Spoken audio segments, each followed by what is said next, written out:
सत्संगत जी, प्यार से कहना धन निरंकार जी। स्थितियों को बनाएंगे तो वो बदलाव तो आना ही है, और जो आज सुकून दे रहे हैं कल वो एक परेशानी का कारण भी बन सकते हैं। तो कैसे एक सुकून को हर समय चाहिए, तो संतों ने यही समझाया कि इस परमात्मा, इस निराकार, इस अविनाशी के साथ जुड़ना है, क्योंकि ये हमेशा से कायम दायम है और रहेगा। इसके साथ कोई बदलाव होगा नहीं। ये बिल्कुल हूबहू जैसा है वैसा ही है, वैसा ही था वैसा ही रहेगा। तो ये परमात्मा के साथ अगर हम अपना एक पहचान करके पहले फिर इसके साथ प्यार के बंधन में रहेंगे, एक इसको हर समय महसूस करते हुए, एहसास करते हुए रहेंगे, तो फिर ये जीवन वाकई ही कोई भी परिस्थिति का मोहताज नहीं है। फिर तो हर समय ये आनंद, ये सुकून ही जीवन में है, ये शांति, ये कामनेस, ये ब्लिस, हर समय एक यही एहसास। फिर चाहे तन स्वस्थ हो या अस्वस्थ, एक ये सुकून मन का वैसा ही कायम दायम रहेगा। तो ऐसा जीवन संतों ने समझाया है कि ऐसा जीवन जीना एक पॉसिबल है, हर एक के लिए ऐसा जीवन जीना एक मुनासिब है। तो कैसे इसको जिए, तो बात वही कि परमात्मा से जुड़ के हर समय के सुकून में रहें। और अब अगर आगे सोचें कि ये ब्रह्म ज्ञान भी जीवन में आ गया, एक निराकार के एहसास में भी रहने लगे, सेवा सुमिरन सत्संग भी करने लगे, पर एक मन का बदलाव अगर नहीं है तो फिर ये ज्ञान भी मन में नहीं टिकता। और मन से जुड़ी हुई जो पहली चीज़ आती है वो अहंकार तजना, वो एक समर्पित भाव, मन को एक अपने होने के इस एहसास से हटना होगा और इस परमात्मा के लिए हमेशा अर्पित रहना है, एक सेवा में अर्पित रहना है। तो ये सुकून यहाँ समर्पित होने के बाद जो मिलता है, तो कैसे समर्पण के साथ सुकून। तो अपने जीवन में जहाँ हम समर्पण की बात करते हैं, तो ये समर्पण कैसा समर्पण है।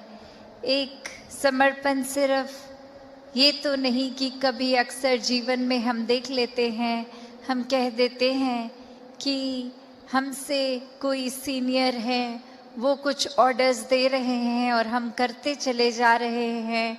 अक्सर किसी ना किसी प्रोफेशन में देखा है, ऑफिसेज में या किसी भी सर्विस में, तो एक सीनियर का ऑर्डर मान लेना, या फिर कोई अथॉरिटेटिव पर्सन, कोई टीचर, कोई और इस तरह से जो हम पे कोई बात करते हैं और वो मान लेना, वो अक्सर ये रूप उसका समर्पण का नहीं बन पाता, क्योंकि ये रूप तो वो डर से है कि वो जो कह रहे हैं वो करना ही होगा, वरना नौकरी से निकाल दिए जाएंगे, वरना फिर कोई और इस बात की रेपकशन हो सकती है। तो एक वो बात मानना वो हर प्रोफेशन में हो जाता है, पर मन वहाँ समर्पित नहीं होता। वो किसी भय के कारण या किसी और अन्य कारण से समर्पण होता है। तो यहाँ समर्पण होना मतलब एक दिल में प्रेम को रखते हुए प्रेम से समर्पित होना, ये प्यार से अपने आप को खोकर सिर्फ इस परमात्मा का होकर, ये समर्पित भाव मन का अगर इस तरह का समर्पण है तो वो मुबारक समर्पण है। तो कैसे एक अक्सर बात ये होती है कि हमने समर्पण अगर कर दिया तो ये जो इतने सालों में अक्सर अगर हम सोच के भी देखें कि छोटी उम्र से ही पढ़ते लिखते एक डिग्रियां मिल गई, एक हमें कोई और उपाधि मिल गई, तो ये कमाने के लिए चाहे कितने वर्ष लग गए, पर जब समर्पण की बात आती है, अहंकार को तजने की, अहंकार गंवाने की, तो उसमें उतने ही साल नहीं लगते। ये तो एक पल में ही समर्पण हो जाता है। जैसे ही ये मन समझ लेता है कि ये शरीर मैं नहीं हूँ, ये आत्मा का असली रूप परमात्मा है और शरीर ने तो अपनी यात्रा कुछ सालों में करके इसका एक विनाश हो जाना है, तो कैसे ये समर्पित जीवन जिया जाए जब तक जीवन है। तो बात वही एक कहानी के साथ तास अपनी रखना चाहेगी कि एक बार एक गुरु के पास शिष्य आता है जो काफ़ी सालों के बाद, और आते ही अपने गुरु के आगे 1000 सोने की गिनियाँ दे देता है और ये कहता है कि इतने वर्ष मैंने काम काज किया और बात मन में यही आती रही कि आपके सामने आशीर्वाद लेंगे जब 1000 गिनियाँ पूरी हो जाएंगी, और आज ये बोरी भर के आपके पास ये समर्पित करने के लिए आए हैं और आप इसको कबूल कीजिए। वहीं वो गुरु वो लेकर सामान अपने शिष्य से कहता है कि ठीक है, तुमने ये दी, मैंने स्वीकार करी, और अब ये जो सामने नदी बह रही है, सारी की सारी ये गिनियाँ उस पानी में बहा दो।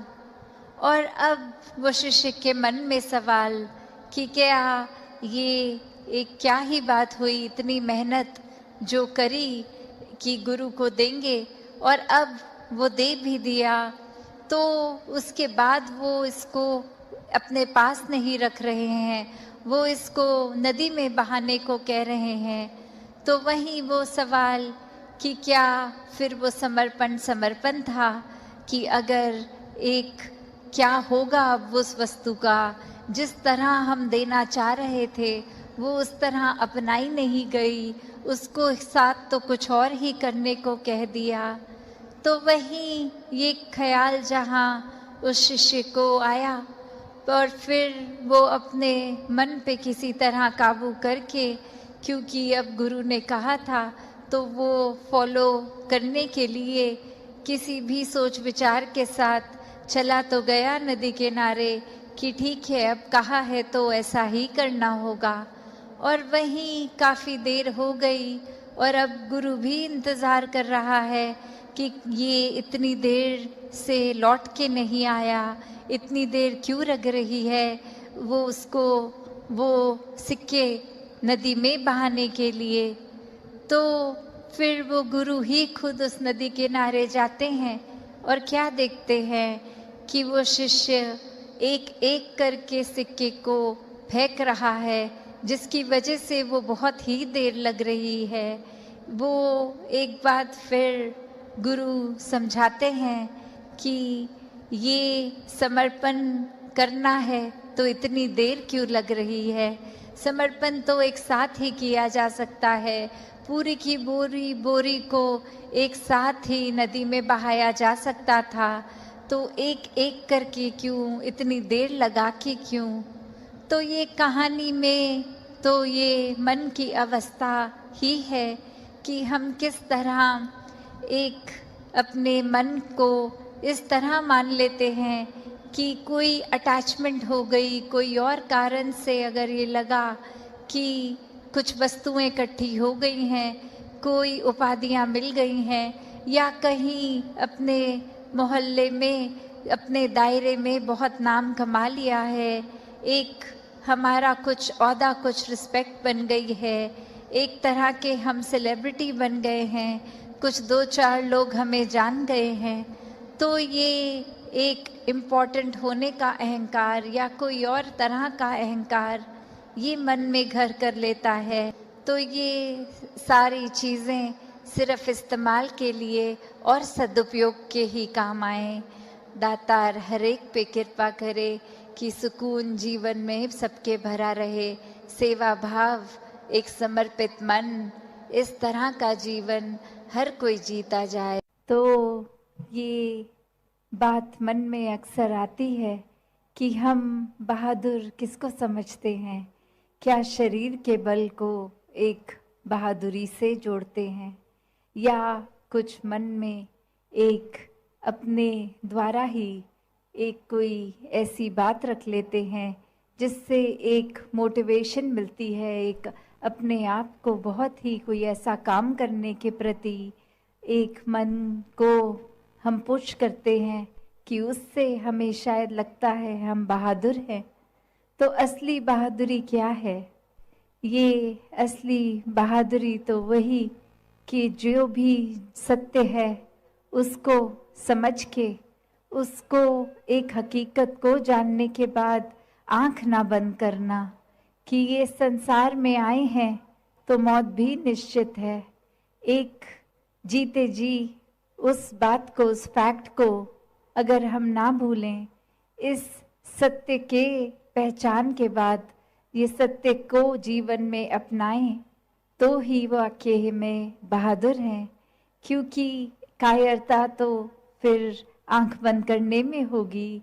एक जैसे हम अक्सर सुनते भी हैं उदाहरण कि एक सामने अगर कोई, हम किसी से बात करते वक्त कह देते हैं कि सामने अगर शेर खड़ा है तो आंख बंद कर लेंगे तो वो चला नहीं जाएगा सामने से। तो कायरता और बहादुरी ये पहलू जीवन में देखें तो वही कि एक जीवन नहीं समाप्त होना है, और जीते जी एक अनेकों रंग ये जिंदगी दिखाती है, एक हर एक स्थिति में अलग महसूस कराती है। तो क्या सिर्फ मन की ये फीलिंग्स पे या इमोशंस पे या मन के एक उतार चढ़ाव को ही हम अगर हकीकत मान लेंगे तो स्थिर नहीं हो पाएंगे। एक सदैव के लिए स्थिरता, सहजता चाहिए, तो इस सत्य के साथ ही जुड़ना होगा।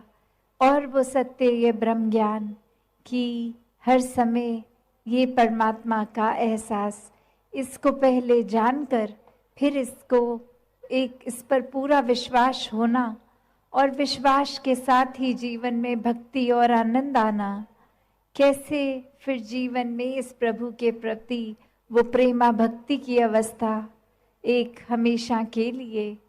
फिर कोई भक्ति में ये नहीं कहा जाता कि दुनियावी काम छोड़ दो, एक जो भी एक साधन है जीविका कमाने का उसको त्याग दो, कहीं दूर चले जाओ, एकांत में चले जाओ। नहीं, एक एकांत में एक समाज से कट के उस तरह भक्ति नहीं, समाज घर परिवार में रह के भक्ति करना। हर एक परमात्मा की रचना, हर एक इंसान, चाहे वो घर के मेंबर्स हों या फिर कोई दोस्त या फिर कोई अजनबी, तो कैसे हर एक में जहाँ परमात्मा है, हर एक में उस परमात्मा का वास है, तो ये परमात्मा हर एक में देखा जा सकता है। तो वो उससे इसकी दूरी ये तय हो जाती है जब साक्षात ब्रह्म ज्ञान द्वारा ये परमात्मा दिखता है। फिर वो कण कण में दिखता है। फिर ये परमात्मा एक हर समय की सच्चाई बन जाती है। बाकी दुनियावी सच्चाइयाँ तो बदलती रहती हैं, कोई भी ऐसी चीज़ नहीं जो सदैव की सच्चाई हो। एक शरीर को भी हम ले तो ये भी बदल जाता है, हमारे सोच ख्याल को लें ये भी बदल जाते हैं, कोई भी तत्व ले लें वो भी अपना रूप बदल लेता है। तो कैसे सिर्फ और सिर्फ ये परमात्मा जो अगर जहाँ पे भी आस्था है, विश्वास है, उस धर्म ग्रंथ को भी पकड़ लें तो वही परिभाषा एक ही कि ये परमात्मा, इसका कोई टुकड़े नहीं कर सकता, ये कोई फॉर्म में नहीं है, ये हर जगह है, शुरू से था और सृष्टि खत्म होने पे ये अंत नहीं है इसका। कैसे ये कोई भी चीज़ से एक कम ज़्यादा नहीं किया जा सकता। तो जो ये सच्चाई को पहचान लेता है, वाक्य में वो अपनी हकीकत भी पहचान लेता है कि एक शरीर से जुड़ी हुई एक शॉर्ट टर्म, एक छोटे, एक कुछ सालों के लिए कम समय की एक सच्चाई नहीं, पर सदैव रहने वाली सच्चाई। कैसे फिर मन परिस्थितियों के साथ एंग्शियस नहीं होता, एक मन में ऐसे ख्याल नहीं आते जो बेचैन कर देते हैं, क्योंकि सब में ही ये परमात्मा का हाथ एक आशीर्वाद रूप ही दिखता है कि अभी अगर ये परिस्थिति आई है तो हमें इस परिस्थिति से क्या सीखना है, हमें अपना कॉन्डक्ट कैसे रखना है। तो हर किसी चीज़ में जब एक हम कण कण से शिक्षा ले लेते हैं तो वाकई ही परमात्मा का एहसास कण कण में हो है, और ये एहसास कोई भी चीज़ से हो सकता है। तो एक बार जब इस परमात्मा से जुड़ गए ब्रह्म ज्ञान द्वारा, तो फिर दुनिया की कोई भी चीज़ फिर एक डामाडोल नहीं करती। फिर सिर्फ एक हम उस चीज़ के मोहताज नहीं रह जाते कि जब जब जीवन में हमारे हिसाब से जीवन चल रहा है तब तो परमात्मा है, वरना एक नहीं कोई हमारे मुताबिक चीज़ चली तो परमात्मा को ही कोसते चले गए।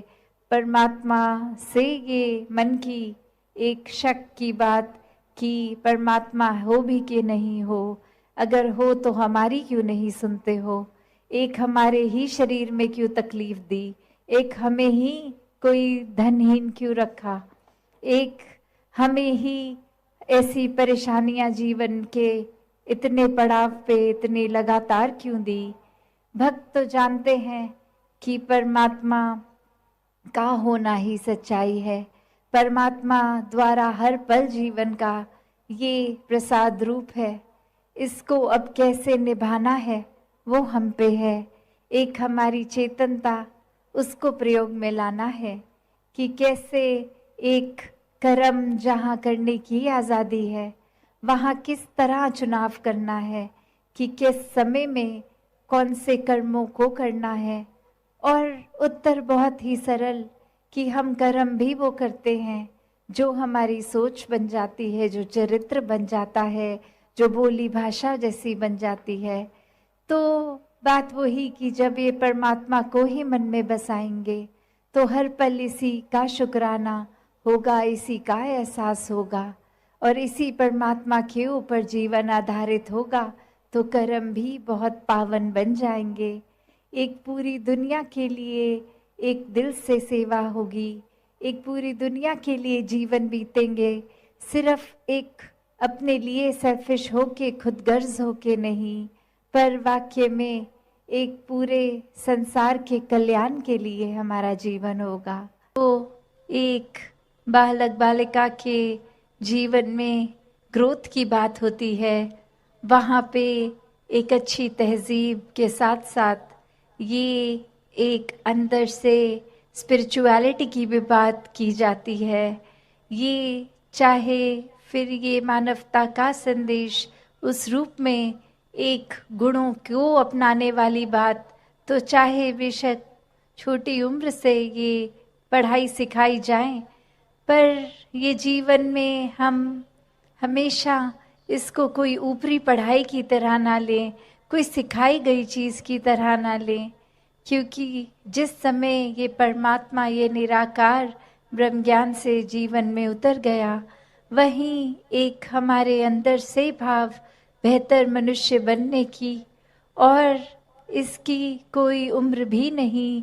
स्कूल तो फिर भी 12वीं कक्षा तक हो सकता है, पर ये जीवन कैसे एक हर समय की शिक्षा है, कण कण से शिक्षा लेना है हर एक को, कि कैसे एक ये भाव भी, अक्सर जो बात अहंकार की आती है वहाँ ये बात भी होती है कि जब किसी ने मान लिया कि सब कुछ तो हमें आता है, मैं हर चीज़ बखूबी करता हूँ, तो कोई भी चीज़, नई चीज़ या कोई पुरानी चीज़ को ठीक तरीके से सीखने की ये इच्छा कि इसको सीखा जाए, ये अहंकार की वजह से संभव नहीं हो पाता। तो कैसे अपने जीवन में, जहाँ हर कोई ताउम्र छात्र रूप भी बना रहे, एक वो सीखना तो है, पर क्या सीखना है उस पे गौर करें। क्योंकि पूरा दिन अगर हम देखें तो ये आँखें भी, ये कान भी, ये ज़बान भी, ये बुद्धि से भी हर तरह के ये जो हमें इनपुट्स मिल रहे हैं, तो क्या हर एक चीज़ सीख लेना समझदारी है? एक भलाई उसमें है क्या? नहीं। एक फ़िल्टर की जो बात होती है कि क्या चीज़ देखकर भी अनदेखी करनी है, क्या चीज़ों को अपनाना है, किसको छोड़ना है, वो चेतनता की बात है। और ये चेतनता ब्रह्म ज्ञान से जहाँ एक आत्महत्या के जीवन में, एक ये स्पिरिचुअल लाइफ में, तो हर समय ये बहुत ही अच्छा माध्यम, ये टूल। पर एक और बात भी देखी जाए कि अगर हम कोई दुनियावी, कोई मटीरियलिस्टिक अपनी रिस्पॉन्सिबिलिटी, कोई काम काज भी कर रहे हैं, कुछ भी कर रहे हैं, तो उसमें भी चेतनता होनी बहुत ज़रूरी होती है। चाहे वो अक्सर छोटा सा एग्जाम्पल ड्राइविंग का भी, कि सड़क पे होते हैं तो अक्सर वही पंक्ति बार बार नज़रों के आगे आती है कि सावधानी हटी दुर्घटना घटी। तो ये हर समय चेतनता की बात है कि कहाँ पे हैं हम इस समय, वो एक एक पल का हमें होश, वो खबर, उस पल में ही रहें। वरना तो सोच एक सेकंड लगता है इधर उधर भागने में, ध्यान भटकने में।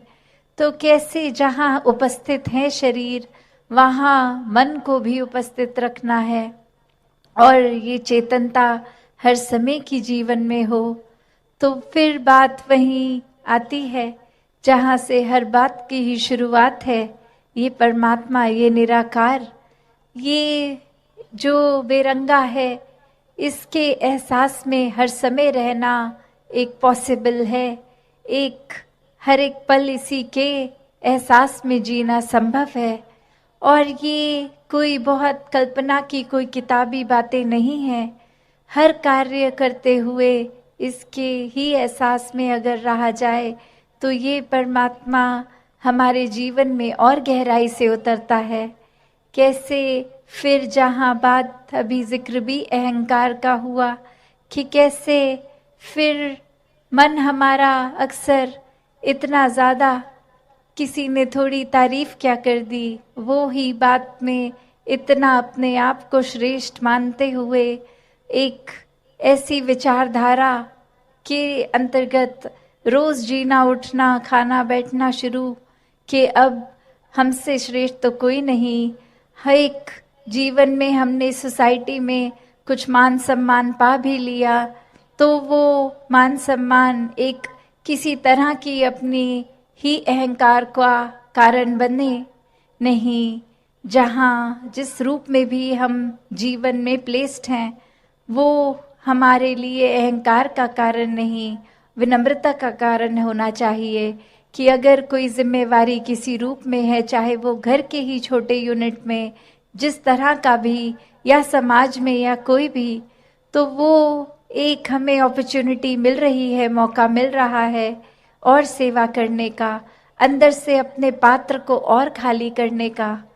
क्योंकि फिर वही बात जहाँ एक फाइन लाइन होती है, एक बहुत ही संकीर्ण सी एक रेखा, जो एक हमारे मनोबल की बात और एक अहंकार की बात, कि कैसे एक हम अपनी सेल्फ रिस्पेक्ट और ईगो के बीच में जो एक लाइन है, कि अक्सर हम ये बात तो हर किसी को सिखाया जाता है कि एक दूसरे का मनोबल बढ़ाओ, वो मोटिवेशन बढ़ाओ, पर कहाँ वो मोटिवेशन को अब हमारे ही मन में हमने उस तरह लेना है कि वो एक जिस काम के लिए है, वो अपना काम उस तरह करे, वो अहंकार की तरफ ना जाए। अक्सर सूक्ष्म अहंकार की भी बात होती है कि हमें पता तक नहीं। प्यारी सात संगत जी प्यार से कहना निरंकार जी, संतों महापुरुषों, आप जी के चरणों में दास एक छोटी सी विनती रख रहा है। कृपा करके ध्यान से सुनिए। सतगुरु का माता जी से आशीर्वाद जैसा कि दास को मिला है वो दास आपके सामने रख रहा है।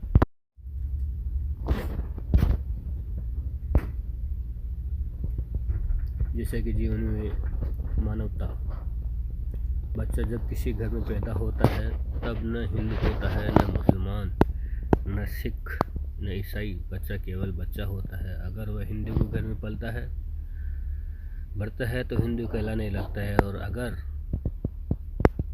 मुसलमान सिख ईसाई के घर में परवरिश पाता है तो मुसलमान सिख ईसाई कहलाने लगता है। हिंदू मुसलमान सिख या ईसाई सभी का अलग अलग व्यक्तित्व है, लेकिन जब बच्चा पैदा हुआ था तो वह केवल इंसान था। मानो हिंदू मुसलमान सिख या ईसाई के ऊपर से सीखी गई बातें फिर इस सूरत में बच्चा जब हिंदू सीखे, उर्दू सीखी, पंजाबी या अंग्रेजी सीखी, जो भी भाषा सीखेगा वही उसी का भाषा हो जाएगी। हालांकि जब बच्चा पैदा होता है तो मौन पैदा होता है, अबोध शिशु की तरह।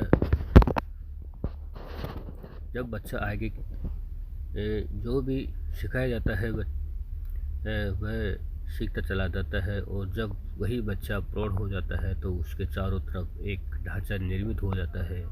भाषा का, व्यवहार, व्यक्तित्व का, राष्ट्र का, जात का, पात का, आचरण व धर्म का, जात का, और इस ढांचे को हम समझने लग जाते हैं कि हम ये हैं। सच तो ये है कि हम जिसको भी अभी तक अपना होना समझते आ रहे हैं, इस बात ने हमें हमेशा हमारा असली मानव वाला व्यक्तित्व छीन लिया है। इस नकली व्यक्तित्व को उतार फेंकने की प्रक्रिया ही असली धर्म है, और यही मानवता है। समय के सतगुरु की कृपा से हमें अपने ऊपर चढ़ी परत को उतार फेंकते हैं, और हमारे मूल सहज स्वभाव जो हमारे जन्म के पहले ही हमारे पास था, और जब हम नहीं रहेंगे तब भी हमारे पास रहेगा। ऐसा संगत जी प्यार से कहना धन का।